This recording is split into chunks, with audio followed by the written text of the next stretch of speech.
I want to share a story today that's been heavy on many hearts.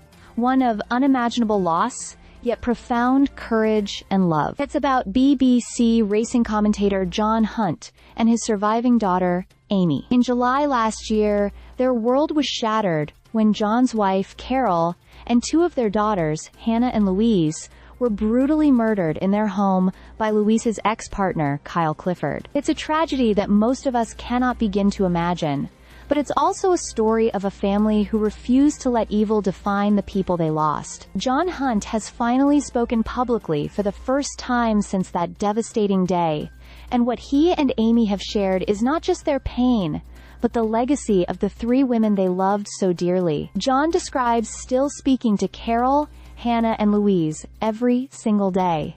From the moment he wakes up, he says good morning to them. At night, he says good night. They are still part of his world.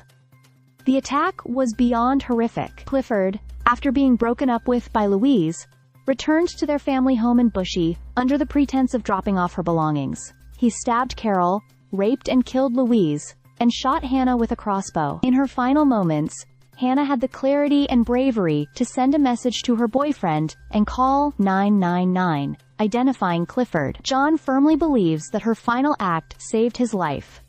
He was in London at the time, and if he'd been home, he's convinced he would have been killed too. What hurts even more is the way the media, in those early days, misrepresented the victims, particularly Louise. John and Amy say there was no history of abuse, no warning signs that Clifford was capable of such barbarity. They remember Clifford as immature, a bit emotionally stunted, but never violent. Louise had even tried to part ways with kindness. Carol, in fact, offered him advice during their last conversation, encouraging him to seek change.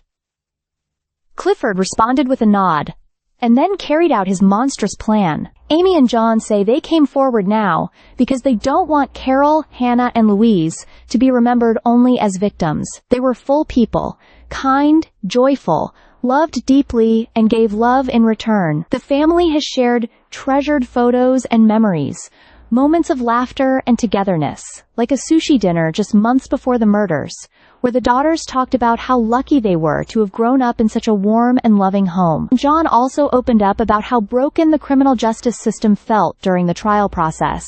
From insensitive headlines to court delays and shocking revelations delivered in public rather than privately, it was re-traumatizing. Yet through it all, John and Amy showed resilience. Their words are not of vengeance, but of remembrance, of honoring a family that brought so much joy and light to the world. And maybe what struck me most was John's final thought. I get to live. Hannah gave me that. And I've got to treat it as a gift from her. In the midst of such cruelty, it's that quiet, powerful legacy of love that speaks the loudest. Stay subscribed for more videos.